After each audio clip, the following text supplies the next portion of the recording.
أعوذ بالله من الشيطان الرجيم بسم الله الرحمن الرحيم واذكروا نعمة الله عليكم وميثاقه الذي واثقكم به إذ قلتم سمعنا وأطعنا واتقوا الله إن الله عليم بذات الصدور۔ اللہ نے جو فضل تم پر کیا ہے اسے یاد رکھو اور اس کے اس عہد و پیمان کو نہ بھولو جو اس نے تم سے لیا ہے جب تم نے کہا تھا کہ ہم نے سنا اور اطاعت کی، اور اللہ سے ڈرو۔ اللہ کو ان باتوں کا بھی علم ہے جو سینوں کے اندر پوشیدہ ہے۔ یہ سورہ مائدہ کی 7ویں آیت ہے۔ اس میں اللہ تعالیٰ مسلمانوں کے اوپر جو نعمت اور فضل فرمائے ہیں اس کا تذکرہ فرما کر اسے یاد دہانی کروا رہے ہیں، اور فرمایا جا رہا ہے کہ وہ عہد و پیمان جو تم نے کیا تھا اللہ اور اس کے رسول کے ساتھ اور اللہ کے پیغمبر کے واسطے سے، جو اہل ایمان سے جو عہد لیا گیا تھا کامل شریعت پر عمل کرنے کے سلسلے میں، کہ جب آدمی دین اسلام میں داخل ہوتا ہے تو اللہ اور اس کے رسول کی اطاعت کرنے کا وعدہ کرتا ہے کلمہ شہادت پڑھ کر۔ اس کا مطلب یہ ہے کہ اشہد ان لا الہ الا اللہ واشہد ان محمد عبدہ ورسولہ، یہ گواہی دیتا ہے اللہ اور اس کے رسول کے تعلق سے۔ تو اس بات کی طرف پھر سے متوجہ کیا جا رہا ہے کہ تم اس عہد کو پورا کرو، کیونکہ تمہارے اوپر بے شمار نعمتیں اللہ تعالیٰ کی ہیں، اور پھر اس بات سے ڈرو کہ شرعی احکامات کی خلاف ورزی کرنے کی صورت میں اللہ تعالیٰ کے ہاں تمہاری سخت پکڑ ہوگی، تم اس سے بچ نہیں پاؤ گے۔ اور یہ مت سمجھو کہ تم جو چاہے کر لو گے، تمہیں کوئی دیکھ نہیں رہا ہے، بلکہ اللہ تعالیٰ تو علیم بذات الصدور ہے، تمہارے سینوں میں چھپے ہوئے جو راز ہیں اس سے بھی وہ واقف ہیں، وہ سب کچھ جانتا ہے۔ آج تمہاری پکڑ نہیں ہو رہی ہے کسی حکمت اور مصلحت کی وجہ سے، لیکن بروز آخرت تم بچ نہیں پاؤ گے اگر تم کو جو احکامات دیے گئے ہیں اس پر تم عمل کرنے میں پس و پیش کرو۔ لہٰذا اللہ سے ڈرتے ہوئے زندگی گزارو۔ یا ایہا الذین آمنوا کونوا قوامین للہ شہداء بالقسط ولا يجرمنكم شنآن قوم على ألا تعدلوا اعدلوا هو أقرب للتقوى واتقوا الله إن الله خبير بما تعملون۔ اے ایمان والو، اللہ کی خاطر اٹھ کھڑے ہونے والے اور انصاف کے گواہ بنو، اور کسی قوم کی دشمنی تمہیں اس بات پر نہ ابھارے کہ ناانصافی کرنے لگو، عدل کرو، یہ تقوی سے لگتی ہوئی بات ہے، اور اللہ سے ڈرو، جو کچھ تم کرتے ہو اس سے اللہ باخبر ہے۔ اس آیت میں ایمان والوں کو ایک خاص بات کی طرف متوجہ کیا گیا ہے۔ ایسی ہی ایک آیت، اس سے ملتی جلتی آیت تھوڑے سے الفاظ کے رد و بدل کے ساتھ سورہ نساء 5ویں پارے میں بھی گزر چکی ہے۔ وہاں پر بھی اللہ تعالیٰ نے یہی حکم دیا تھا کہ تم اللہ تعالیٰ کے لیے عدل و انصاف کے قائم کرنے والے بن کر اٹھ کھڑے ہو جاؤ، سچی گواہیاں دینے والے بن جاؤ۔ یہ بہت ہی اہم حکم ہے۔ امت مسلمہ اس میں بہت پیچھے ہو گئی ہے، کیونکہ اس میں یہ خصوصی طور پر ایمان والوں سے خطاب کر کے فرمایا جا رہا ہے کہ تم کہیں پر کوئی بھی معاملہ پیش آ جائے تو عدل و انصاف کو ہاتھ سے نہیں چھوڑنا۔ اصل میں جو عدل و انصاف کی راہ میں جو رکاوٹ بننے والے جو سبب ہیں وہ دو ہی ہیں۔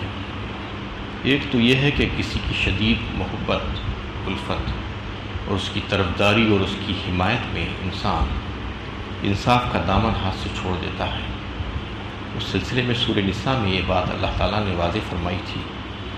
کہ چاہے اس سے تم کو اپنی ذات یا تمہارے والدین یا تمہارے دیگر رشتہ داروں، عزیز اور دوست، احباب، جان پہچان والوں کے نقصان کا ہو جانے کا بھی اندیشہ ہو، تو بھی تم کبھی بھی عدل و انصاف کو قائم کرنے کی کوشش کرنا اللہ کے واسطے، اللہ کے لیے اٹھ کھڑے ہونا، تم وہاں پر بھی یہی حکم دیا گیا تھا۔ یہاں میں کچھ الگ انداز میں، ایک تو سبب وہ ہوتا ہے کہ محبت میں انسان گرفتار ہو کر کسی کی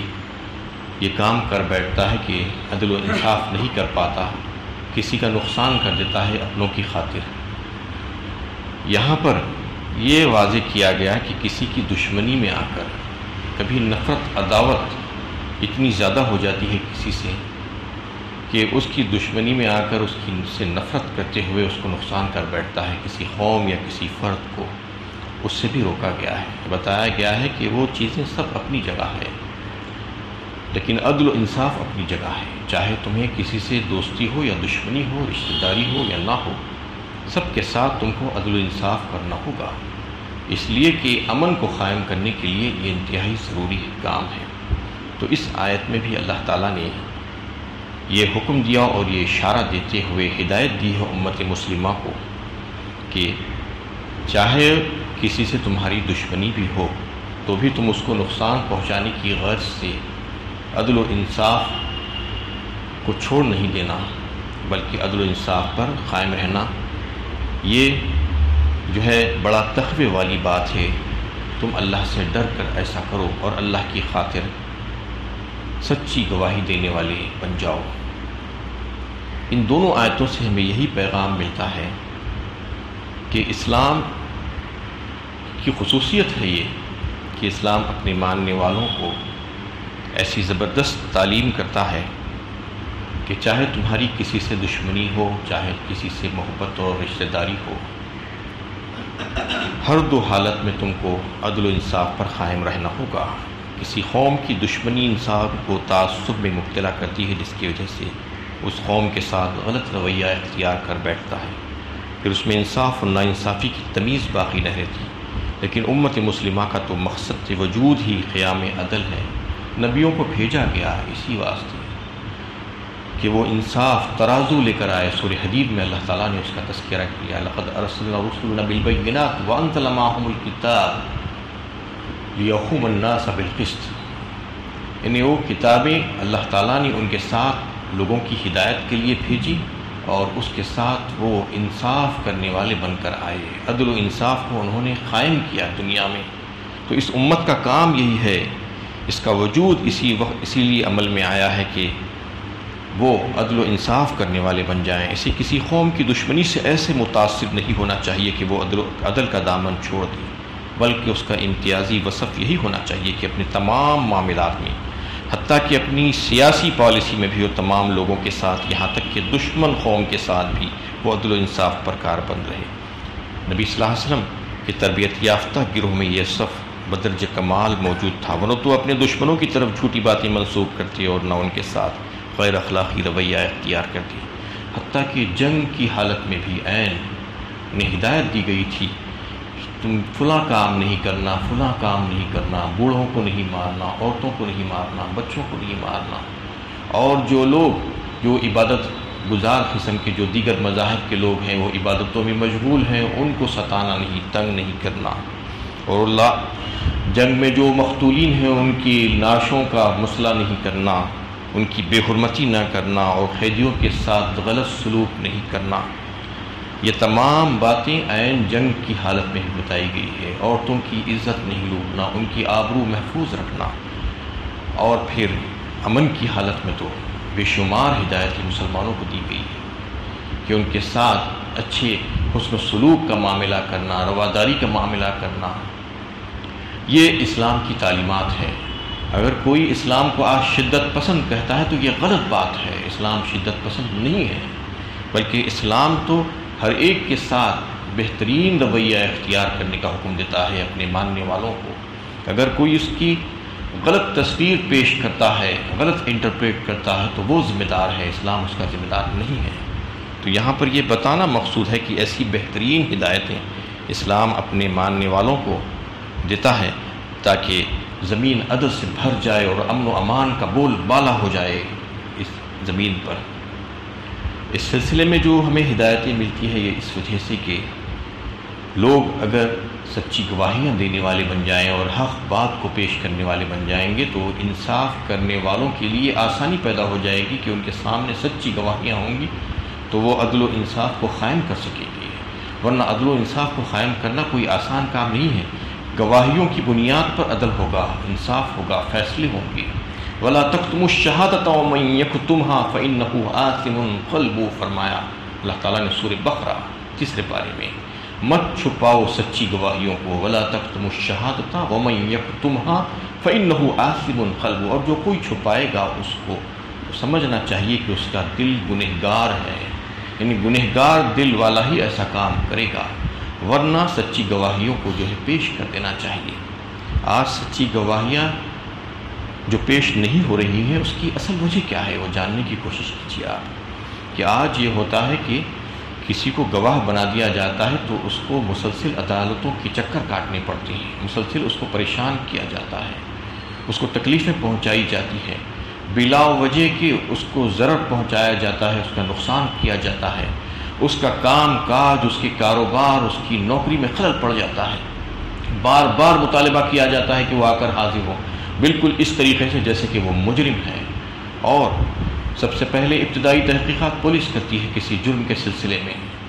پولیس اس کو بار بار بلاتی ہے، بار بار بلا کر بٹھاتی ہے، اس کے گھنٹوں خراب کرتی ہے، اس کے بعد پھر عدالتی کارروائی شروع ہوتی ہے، عدالتی کارروائی میں بار بار حاضری، پھر مختلف اس کی جو ہے تاریخیں بدلی جاتی ہیں، سالانہ سال مقدمہ چلتا ہے اور یہ بیچارہ گواہ مسلسل عدالتوں کے چکر کاٹتے کاٹتے تھک جاتا ہے، ناکردہ گناہ، جبکہ اس نے کچھ بھی نہیں کیا، صرف گواہی دینے گیا تھا، اس کو اتنا ستایا جاتا ہے، اتنی تکلیف پہنچائی جاتی ہے اس کو۔ یہی وجہ ہے کہ آج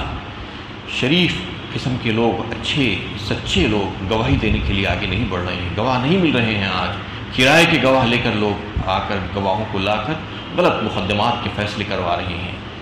اس سلسلے میں اسلام دو طرفہ بات کرتا ہے، اسلام کبھی بھی ایک کی حمایت نہیں کرتا۔ جب اسلام نے اپنے ماننے والوں کو یہ ہدایت کی ہے کہ تم گواہیوں کو نہیں چھپانا، یہ گناہ کا کام ہے اور گواہی دینا، سچی گواہی دینا تمہارے اوپر ضروری ہے، واجب ہے قرار دیا، تو دوسری طرف جو ہے یہ بھی حکم دیا گیا وَلَا يُضَارَّ كَاتِبٌ وَلَا شَهِيدٌ فرمایا سورہ بقرہ ہی میں یہ بات آئی کہ تم جو ہے نقصان نہیں پہنچانا کاتب کو اور گواہ کو۔ اس وقت کاتب کی بہت بڑی اہمیت تھی، وہ زمانے میں 1438 سال پہلے جب ڈاکومنٹ رائٹر ملنا کوئی آسان کام نہیں تھا۔ آج تو بہت لکھے پڑھے لوگ موجود ہوتے ہیں لیکن اس وقت بہت کم لوگ ہوتے تھے، تو کسی کو لکھنے کے لیے، ڈاکومنٹ لکھنے کے لیے اگر تم بلاؤ تو اس کی تکلیف کا اندازہ کرتے ہوئے بلاؤ، اس کو سہولت دو، اس کو آنے جانے کا خرچ دو۔ یہی گواہوں کے ساتھ بھی معاملہ کیا جانا چاہیے، اور اس میں حکم دیا گیا ہے کہ تم گواہ کو بلا کر تکلیف مت پہنچاؤ، اس کو نقصان مت پہنچاؤ، اس کے ساتھ آسانی کا معاملہ کرو اور جلدی سے جلدی اس کو فارغ کر دینے کی کوشش کرو، 1-2 گواہیاں لے کر، کیونکہ وہ مجرم نہیں ہے، وہ سچی گواہی دینے کے لیے آیا ہے۔ یہی وجہ ہے کہ آج سچی گواہیاں نہیں مل رہی ہیں، اس کو اتنا ستایا جا رہا ہے، اتنی تکلیفیں پہنچائی جا رہی ہے، یعنی یہاں تک بات پہنچ گئی ہے کہ ایک شریف انسان مرتے مرتے اپنے بچوں کو، اولاد کو بول کر مرتا ہے کہ خبردار کبھی کسی کے گواہ نہیں بننا، کسی کے معاملے میں گواہی نہیں دینا، کیونکہ اتنا تکلیف پہنچا کر لوگوں کو نقصان پہنچایا جاتا ہے کہ اس کی زندگی برباد کر دی جاتی ہے گواہ کی۔ تو یہاں پر اللہ تعالیٰ نے اس سلسلے میں بھی جو ہے رہنمائی فرمائی ہے کہ گواہ کو تکلیف نہیں پہنچانا۔ اور اگر آپ دیکھیں کہ یہ لفظ جو شہادت آیا ہے تو شہادت کا مطلب کیا ہے؟ سچی شہادت اور گواہی یہ صرف اس حد تک محدود نہیں ہے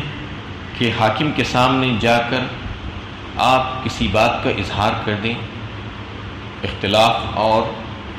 نزاع کی صورت میں کہ یہ بات سچی ہے اور یہ بات جھوٹی ہے، نہیں، بلکہ اس کا موضوع بہت ہی وسیع ہے اور اس کا مفہوم بہت وسیع ہے، یہ کئی ایک چیزوں کو اس میں شامل ہے۔ جیسا کہ مثال کے طور پر ایک ڈاکٹر ایک میڈیکل سرٹیفکیٹ جاری کرتا ہے کسی کو کہ یہ شخص بیمار ہے اور کام پر جانے کے قابل نہیں ہے، اور اگر وہ جھوٹ کہہ رہا ہے، وہ انسان ویسا نہیں ہے بلکہ صحت مند ہے، لیکن اس کے باوجود وہ سرٹیفکیٹ جاری کر رہا ہے اپنے سند کے ساتھ، اپنی دستخط کے ساتھ، تو اس کا مطلب یہ ہے کہ وہ جھوٹی شہادت دے رہا ہے، جھوٹی گواہی دے رہا ہے۔ اس کا مجرم ہے وہ۔ ایسا ہی اگر کوئی ایک ایگزامینیشن کا ویلوور جو ہے کسی طالب علم کی نمبرات میں اوپر نیچے کر دیتا ہے، کسی کو بڑھا دیتا ہے، کسی کو کم کر دیتا ہے، تو اس کا مطلب ہے کہ وہ مجرم ہے، جھوٹی گواہی دے رہا ہے وہ۔ اسی طریقے سے جو ہے ایک بچے کو، طالب علم کو پڑھ کر کامیاب ہونے کے بعد اس کو سند دی جاتی ہے، ڈگری دی جاتی ہے، سرٹیفکیٹس جاری کیے جاتے ہیں، اس کا مطلب یہ ہوتا ہے کہ اب یہ اس قابل ہو گیا ہے کہ یہ کام کو انجام دے سکے۔ اور اگر وہ نہیں ہوا ہے، جھوٹا سرٹیفکیٹ اور ڈگری اس کو دی جا رہی ہے، اس کا مطلب یہ ہے کہ وہ مجرم ہے اس بات کا کہ اس نے جھوٹی گواہی دی ہے اس سلسلے میں۔ بالکل اسی طریقے سے پارلیمنٹ اور اسمبلی وغیرہ کونسل کے الیکشنز ہوتے ہیں، انتخابات میں کوئی امیدوار ٹھہرتا ہے، تو اگر کوئی جا کر کسی کے حق میں ووٹ دے رہا ہے تو اس کا مطلب یہ ہے کہ وہ یہ گواہی دے رہا ہے کہ میرے نزدیک یہ فرد جو ہے اس قابل ہے، اس کے پاس یہ قابلیت ہے، اور امانت اور دیانت کے حساب سے میں یہ سمجھتا ہوں کہ اس کو جو ہے امیدوار بنایا جانا چاہیے اور قوم کا رہبر اور رہنما یہ بن سکتا ہے، یہ گواہی ہے اس کی۔ اور اگر یہ جھوٹی گواہی دے رہا ہے کہ واقعی میں وہ ایسا نہیں ہے، ایک غلط آدمی ہے، اس کو جا کر ووٹ دے رہا ہے، تو اس کا مطلب یہ ہے کہ وہ جھوٹی شہادت دے رہا ہے وہاں پر جا کر۔ لیکن ایسا اکثر دیکھنے میں آتا ہے کہ الیکشن کے انتخابات کے سلسلے میں کئی ایک جو ہے بوتھ پہ، حلقوں میں ایسا ہوتا ہے کہ سب کے سب نالائق ہوتے ہیں، آخر آپ کس کا انتخاب کریں گے؟ تو اسلام جو ہے اس سلسلے میں ہدایت یہ کرتا ہے کہ اگر کئی ایک خراب چیزوں میں سے آپ کو کسی ایک کا انتخاب کرنا ہو تو یہ دیکھیں کہ کم سے کم خراب کیا کون سا ہے، کم سے خراب جو چیز ہے کم سے کم کی، جس سے نقصان کم سے کم پہنچ سکتا ہے، تو اس کا انتخاب کر لینا چاہیے۔ یہی صورتحال آج ہمارے ملک میں بھی ہو سکتی ہے کہ زیادہ تر حلقوں میں ایسا دیکھنے میں آتا ہے کہ سب کے سب نااہل اور نالائق نظر آتے ہیں۔ اگر مسلمان ان کو ووٹ نہیں دیں گے تو مطلب یہ ہوگا کہ اور غلط قسم کے لوگ وہاں پر آ جائیں گے۔ تو اس کے لیے ضروری ہے کہ کم سے کم خراب کون ہے وہ اس کا انتخاب کر لیا جائے ان حالات میں، اور اس سلسلے میں یہی دیکھا جائے کہ جو نقصان کم سے کم پہنچا سکتا ہے اس کو انتخاب کر کے اس کو نمائندگی کا موقع دے دیا جائے۔ اس سلسلے میں کئی ایک واقعات بھی جو ہے بیان کیے جاتے ہیں۔ حضرت نعمان بن بشیر رضی اللہ تعالیٰ عنہ کے والد نے ان کو کچھ عطیہ دیا تھا اپنی زندگی میں، تو ان کے والدہ نے کہا کہ میں اس عطیے کو اس وقت تک جو ہے نہیں مانوں گی اور اطمینان مجھے نہیں ہوگا، راضی نہیں ہوں گی میں جب تک کہ رسول اللہ صلی اللہ علیہ وسلم اس پر گواہ نہ بن جائیں۔ تو ان کے والد نے رسول اللہ صلی اللہ علیہ وسلم کے سامنے جا کر اس کا تذکرہ کیا۔ رسول اللہ صلی اللہ علیہ وسلم نے ان سے پوچھا کیا تم اپنی ساری اولادوں کو بھی ایسا ہی عطیہ دیے ہو؟ تو انہوں نے نفی میں جواب دیا۔ تو آپ صلی اللہ علیہ وسلم نے ان سے فرمایا کہ تم اپنی اولاد کے ساتھ انصاف کرو، سب کے ساتھ انصاف کا معاملہ کرو، اور میں جو ہے عدل و انصاف کے خلاف تمہاری اس کام پر گواہ نہیں بن سکتا، اللہ سے ڈرو۔ یہ حکم انہیں دیا گیا۔ تو اس میں ان تمام چیزیں شامل ہیں جو عدل و انصاف کو پہ قائم رہنے کے سلسلے میں رکاوٹ بن سکتی ہے۔ اس میں ان لوگوں کو، امت مسلمہ کو حکم دیا گیا ہے کہ تم عدل و انصاف کو قائم کرنے والے بن جاؤ۔ یہ تقوی سے بہت قریب لگتا ہوا کام ہے، اور اللہ سے ڈرو، اور جو کچھ بھی تم کرتے ہو تم یہ سمجھ رکھو کہ اللہ تم سے باخبر ہے۔ ان اللہ خبیر بما تعملون، تمہارا سارا عمل، زندگی بھر کا عمل، ایک ایک لمحہ تم جو گزارو گے، تم یہ مت سمجھو کہ تمہیں دیکھا نہیں جا رہا ہے، بلکہ تمہیں دیکھا جا رہا ہے اور تمہاری ریکارڈنگ چل رہی ہے۔ ایک دن آئے گا کہ تمہاری اس کے بارے میں تم سے سوال کیا جائے گا اور تم کو جواب دینا ہوگا۔ تو اللہ سے ڈر کر زندگی گزارو۔ وآخر دعوانا ان الحمد للہ رب العالمین۔